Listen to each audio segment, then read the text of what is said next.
आजाद भारत का पहला दिन 15 अगस्त 1947 के ठीक एक दिन पहले 14 अगस्त 1947 को जब लॉर्ड माउंटबेटन कराची से दिल्ली लौट रहे थे, तब वो अपने हवाई जहाज से पंजाब के आसमान में फैला काला धुआं साफ साफ देख सकते थे। एक तरफ जहां देश के करोड़ों लोग आजादी का जश्न मना रहे थे, वहीं दूसरी तरफ लाखों लोग बंटवारे की आग में जल रहे थे, जिसके धुएं ने स्वतंत्रता आंदोलन की चमक को काफी हद तक धुंधला कर दिया था। उसी शाम पंडित नेहरू के घर अचानक फोन की घंटी बजती है।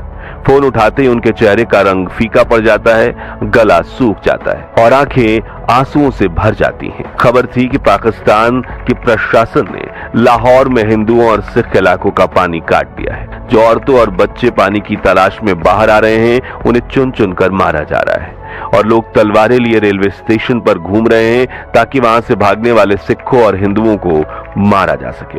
यह सुनकर नेहरू का मन भर आया था। तब इंदिरा गांधी अपने पिता से पूछती हैं कि क्या हुआ। नेहरू बेहद धीमी आवाज में कहते हैं, मैं आज मेरा इंतजार कर रहे करोड़ों देशवासियों को कैसे संबोधित कर पाऊंगा, मैं कैसे जता पाऊंगा कि भारत की आजादी पर खुश हूं जबकि मेरा लाहौर जल रहा है। अगले दिन जब दिल्ली के प्रिंसेस पार्क में भारत का तिरंगा फहराया जाना था, तब वहां 30,000 की जगह 5 लाख लोगों का सैलाब उमड़ पड़ा था। भीड़ इतनी थी कि पंडित नेहरू को स्टेज तक जाने के लिए लोगों के कंधों पर चलना पड़ा और जब तिरंगा ऊपर उठा तो खुद प्रकृति ने इंद्रधनुष निकालकर भारत की आजादी का जश्न मनाया। और आज के इस वीडियो में हम आजादी के पहले दिन की उस सैर पर जाने वाले हैं जो आपकी आंखों में आंसू भी लाएगी, चेहरे पर मुस्कान भी और दिल में गर्व भी महसूस करवाएगी। ब्रिटेन का झंडा उतारकर भारत का तिरंगा फहराने के दुर्लभ दृश्य की रियल वीडियो देखने से लेकर 14 अगस्त की रात पंडित नेहरू के मशहूर भाषण और देश में उठी आजादी की लहर तक, आज आप उस सुनहरे दौर के इतिहास को अनुभव करेंगे जिसे लाखों क्रांतिकारियों ने अपने लहू से सींचा है। मगर उसके पहले आपसे एक छोटी सी गुजारिश करना चाहेंगे कि प्लीज आप वीडियो को लाइक करके कमेंट बॉक्स में भारत माता की जय का नारा जरूर लगाइए। ये कैसी विडंबना है कि 14 अगस्त की शाम जहां एक और दिल्ली की सड़कों पर दिए जल रहे थे, लोग नाच गा रहे थे, मिठाइयां बांटी जा रही थीं, वहीं दूसरी ओर पंजाब और सिंध के सीमावर्ती इलाकों में एक सन्नाटा पसरा हुआ था जो हर चीख को निगल रहा था। बंटवारे की आग ने इंसानियत को राख बना दिया था। ट्रेन जो कभी लोगों को मंजिल तक ले जाती थी, अब मौत की डिब्बियां बन चुकी थी, जिनमें सवार यात्री जिंदा नहीं बल्कि कटे हुए शव बनकर पहुंच रहे थे। लाहौर, रावलपिंडी, सियालकोट और अमृतसर, हर गली में कत्लेआम हो रहा था। सिखों की पगड़ियां, औरतों की चूड़ियां और बच्चों की चीखें, सब कुछ खून में लथपथ था। हिंदू और सिख औरतों को जिंदा जला दिया जा रहा था, मंदिरों में आग लगाई जा रही थी और जिस जमीन पर एक साथ 30 त्योहार मनते थे, अब वहां तलवारों से जमीन रंगी जा रही थी। एक दूसरे से कंधे से कंधा मिलाकर चलने वाले हिंदू मुस्लिम अब एक दूसरे की जान के भूखे हो चुके थे। लेकिन सच ये था कि दंगे करने वाले लोग महज 5% थे, जबकि 95% तो बस उसका शिकार बन रहे थे। वो ना तो किसी जाति के थे न धर्म के, बल्कि वो भारतीय थे जो आज सीमाओं के बंटवारे का शिकार बनकर परदेशी हो गए थे। हजारों लोग सीमाओं पर भटक रहे थे, न वतन रहा उनका न घर। और पंडित नेहरू इन सब से बेखबर नहीं थे, बल्कि वो हर एक खबर सुन रहे थे।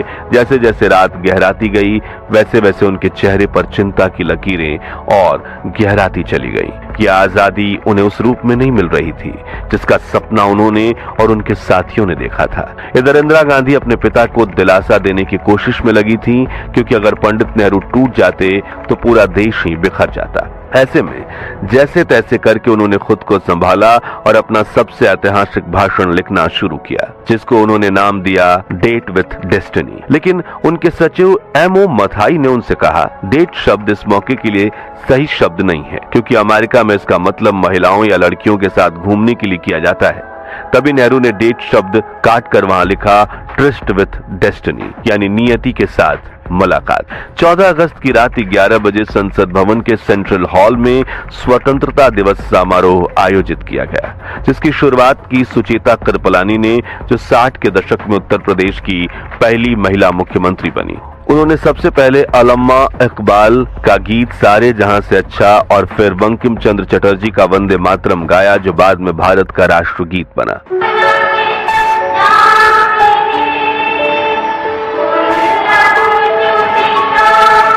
कई नेताओं ने महात्मा गांधी की तारीफ में कुछ बोल कहे। हम अपनी श्रद्धा और भक्ति का उपहार महात्मा गांधी को भी भेंट करें। 30 वर्षों से वो हमारे पथ प्रदर्शक बने रहे हैं। फिर ठीक 11:55 पर प्रधानमंत्री नेहरू की आवाज गूंजी। बहुत सालों पहले हमने नियति से एक वादा किया था, अब वो समय आ पहुंचा है कि हम उस वादे को निभाएं। शायद पूरी तरह से तो नहीं, लेकिन बहुत हद तक जरूर। आधी रात के समय जब पूरी दुनिया सो रही है, भारत आजादी की सांसें ले रहा है। आगे उन्होंने कहा, अच्छा है कि इस वक्त खास तौर से इस बात को याद रखें, इस आजादी के दरवाजे पर हम खड़े हैं कि हिंदुस्तान किसी एक फिरके का मुल्क नहीं है, एक मजहब वालों का नहीं है, बल्कि बहुत सारे बहुत किस्म के बहुत धर्म और मजहबों का है। अगले दिन के अखबारों के लिए नेहरू ने अपने भाषण में 2 पंक्तियां अलग से जोड़ते हुए कहा, हमारे ध्यान में वो भाई और बहन भी हैं जो राजनीतिक सीमाओं की वजह से हमसे अलग थलग पड़ गए हैं और उस आजादी की खुशियां नहीं मना सकते जो आज हमारे पास आई है। वो लोग भी हमारे हिस्से में हैं और हमेशा हमारे ही रहेंगे, चाहे कुछ भी हो। फिर जैसे ही घड़ी ने रात के 11 बजाए, शंख बजने लगे, वहां मौजूद लोगों की आंखों से आंसू बह निकले और महात्मा गांधी की जय के नारों से सेंट्रल हॉल गूंज गया। ये वही गांधी थे जो उस ऐतिहासिक पल में भी देश की धार्मिक एकता के लिए नोआखाली के गांवों की पदयात्रा कर रहे थे। राष्ट्रपति सुभाष चंद्र बोस का 51 बैलों का रथ चंद्रबाबू की। अगले ही पल उन लाखों सेनानियों की याद में 2 मिनट का मौन रखा गया जिन्होंने आजादी के लिए अपना सर्वस्व त्याग कर दिया था। वो मौन जो चीख रहा था कि ये आजादी मुफ्त में नहीं मिली। आजादी के शहीदों यानी आजादी की जंग में जान कुर्बान करने वाले बहादुरों की याद में 2 मिनट की खामोशी। बाहर संसद भवन के चारों ओर हजारों लोग तेज बारिश में भीगते हुए खड़े थे। किसी को छतरी की परवाह नहीं थी, किसी को ठंड की चिंता नहीं थी। हर किसी की नजर संसद के दरवाजे पर थी और जैसे ही पंडित नेहरू बाहर आए, भीड़ जैसे ही टूट पड़ी। हर कोई बस उन्हें छू लेना चाहता था, जैसे वो आजादी की मूरत हो। वरिष्ठ पत्रकार खुशवंत सिंह लिखते हैं, हम सब रो रहे थे और अनजान लोग एक दूसरे को गले लगाकर बधाई दे रहे थे। वो ऐसा पल था जब भारत सांस भर रहा था, 200 सालों की गुलामी के बाद आजाद हवा की पहली सांस। उस रात का जश्न शब्दों में नहीं समाया जा सकता। न्यूयॉर्क टाइम्स का एक रिपोर्टर लिखता है, दिल्ली की सड़कों पर हिंदू, मुस्लिम और सिख एक साथ नाच रहे थे। लोग खुशी से चिल्ला रहे थे। यह दृश्य न्यूयॉर्क टाइम्स के स्क्वायर के न्यू ईयर सेलिब्रेशन से भी ज्यादा जीवंत और ऐतिहासिक था। देश के हर शहर की हर गली में दिए जलाए गए, हर कोने में वंदे मातरम गूंज रहा था। आजादी सिर्फ एक तारीख नहीं थी, ये उन करोड़ों लोगों का सपना था जो अब हकीकत बन चुका था। 15 अगस्त की सुबह 8:30 बजे लॉर्ड माउंटबेटन ने जवाहरलाल नेहरू को स्वतंत्र भारत के प्रथम प्रधानमंत्री के रूप में शपथ दिलाई। आइए इस ऐतिहासिक क्षण की दुर्लभ वीडियो देखते हैं। और हमारे सब प्रधानों के सामने फेडरल कोर्ट के चीफ जस्टिस न्यायमूर्ति श्री हरिलाल कन्या के हाथों देश सेवा की शपथ लेते हैं। इसी तरह गवर्नर जनरल के हाथों अपनी नई हुकूमत के मुख्य प्रधान पंडित नेहरू और दूसरे प्रधान देश सेवा की शपथ ले रहे हैं। बाहर खड़े हुए लोगों का जोश खरोश बढ़ रहा है, इस इंतजार में बेताब हैं कि कब नेताओं के दर्शन हों। आप हैं स्वतंत्र भारत के पहले प्रधान। उधर दिल्ली की सड़कों पर लाखों लोगों का सैलाब उमड़ पड़ा था। सड़कें लोगों से इतनी खचाखच भरी हुई थी कि गाड़ियां छोड़िए, साइकिल पर भी सफर करना मुश्किल था। मगर इतनी भीड़ में भी ना ही कोई भगदड़ थी और ना ही कोई लूटपाट और चोरी। बस हर कोई भारत माता की जय के नारे लगाते हुए आगे बढ़ता जा रहा था। इस भीड़ को पहुंचना था दिल्ली के प्रिंसेस पार्क में, जहां लॉर्ड माउंटबेटन और पंडित नेहरू देश के पहले स्वतंत्रता दिवस पर पहली बार ब्रिटेन का झंडा उतारकर भारत का तिरंगा फहराने वाले थे। अब भीड़ का अनुमान तो 30,000 लोगों का लगाया गया था, लेकिन देखते ही देखते वहां 5 लाख लोग इकट्ठा हो गए, जो न सिर्फ भारत बल्कि दुनिया के इतिहास में कुंभ मेले के अलावा कहीं भी एकत्रित हुई सबसे बड़ी भीड़ थी। चारों तरफ सिर ही सिर दिखाई दे रहे थे। मंच, बल्लियां, रस्सियां, वीआईपी की कुर्सियां, सब कुछ भीड़ में बह गया। ढोल बजाने वाले किनारे दबकर रह गए और मंच के पास इंसानों की ऐसी दीवार खड़ी हो गई, उसे आर पार हवा भी मुश्किल से गुजर पा रही थी। इस ऐतिहासिक पल को याद करते हुए डोमिनिक लैपियर और लैरी कॉलिंस अपनी किताब फ्रीडम एट मिडनाइट में लिखते हैं कि वहां ऐसी माएं भी थीं जो अपने बच्चों को उफनाती भीड़ से बचाने के लिए गेंद की तरह हवा में उछालती और फिर पकड़ लेती, मानो इंद्रधनुष के नीचे बच्चों की बरसात हो रही हो। इस दृश्य को पहली बार देखने वाली 17 साल की पामेला माउंटबेटन की आंखें हैरानी से फैल गईं। जब मंच तक पहुंचना नामुमकिन लगने लगा तो पंडित नेहरू ने मंच से चिल्लाकर कहा, लोगों के ऊपर से चली आओ, उन्हें बुरा नहीं लगेगा। पामेला ने कहा, मैंने हील्स पहन रखी है। नेहरू बोले, उन्हें उतारो और हाथ में पकड़ लो।